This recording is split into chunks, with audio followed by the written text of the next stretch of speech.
Welcome to Flash Fiction from Giant's Reach by Steve Cook.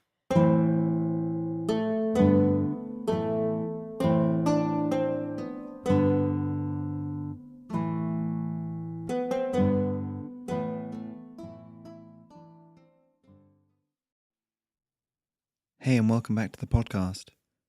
I'm taking the world of Giant's Reach through a sort of industrial revolution over the last few podcasts and the next few. And, of course,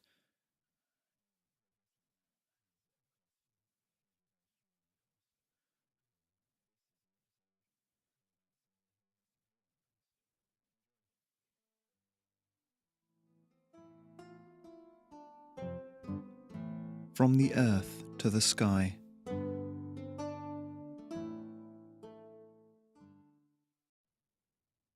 I don't care what you're saying, Tom said. He rubbed at the woolly white beard that garnished his chin. I ain't moving, and that's that.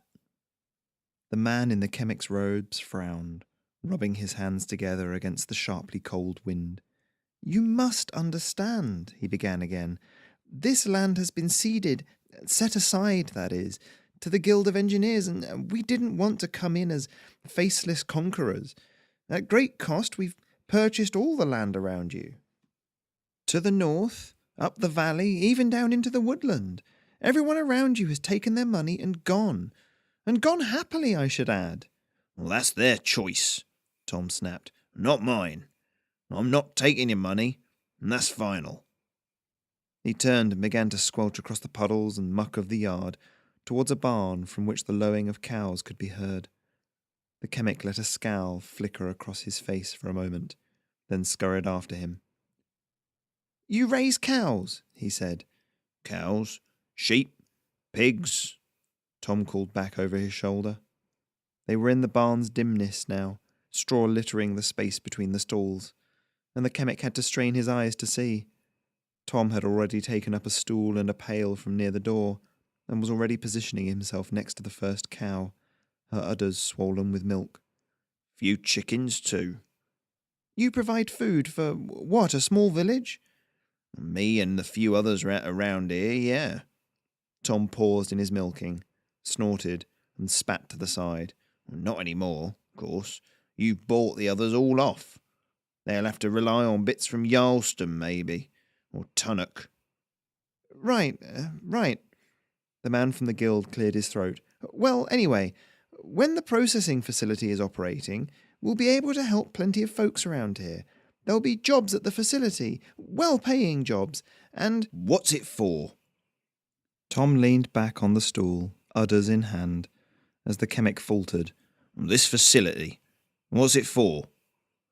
Well, we take raw yellow dust, mined out of the ground, and refine it. It'll be brought here by wagon initially, but eventually we'd like to extend the train line out here. The dust will be converted into liquids and shipped out to uplifts and chemics all over the country, and internationally as well. So, indirectly, you'd be helping a great many people to survive. Uplifts need their dust, after all. Sounds awful, Tom said curtly. Build it someplace else. Don't want them big chimneys I've heard about looking like a dead man's fingers poking out of the ground. I don't want one of them trains here. They're noisy. It'd frighten the cows. He got up, pale sloshing, and moved on to the next cow. We can't build it elsewhere. There's a spring, clean natural water, and the valley itself is perfectly sheltered. Look, Tom, the chemic sighed, it really is a lot of money we're offering you. Please just take it. Tom stopped milking, staring straight ahead of himself, fingers still. Then he got up with such suddenness that it took every ounce of self-control to keep the chemic from stepping backwards. Come with me, the farmer said. They walked for a minute in silence, through a gate and into a green field. Dry stone walls bordered it on all sides, lichen growing in colourful motley across the stones, and their path took them along one of the walls to where an old, solitary oak tree grew. Tom stood a few feet away from it and folded his arms.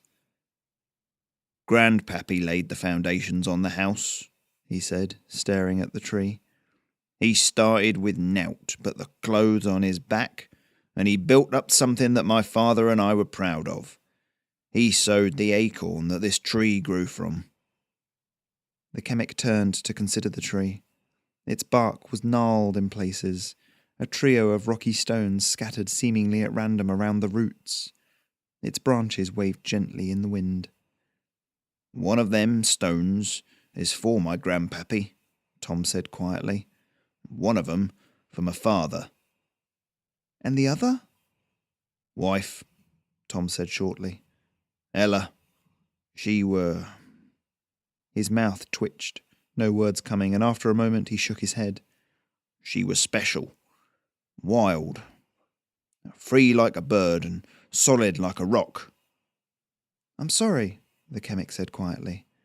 "She loved this farm. Loved the view from this here tree. All them clouds casting their shadows o'er the fields, coming and going as the sun shone. She wouldn't leave here," Tom said, finally turning to the chemic. "And I won't either. Not until I'm back with Ella. I own this land, from the earth to the sky, and there ain't anything you can offer me that will make me change my mind." The chemic sighed, not daring to meet Tom's eye. "You know, Tom, if you refuse to move, you'll be moved on. I've got orders to finish this by today." In answer, Tom took 4 quick strides over to one of the marker stones and sat down on it. "Do what you need to do," he said. The chemic turned on his heel and walked away, but at the gate he turned back briefly. The old farmer was still sat there, arms folded defiantly, but he was staring out across the valley. The chemic watched for a moment, then left. Perhaps there was time for one more attempt tomorrow. You've been listening to flash fiction written for my Patreon, Giant's Reach. If you'd like to become a supporter, go to patreon.com/Giant's Reach, where you can find more fiction just like this,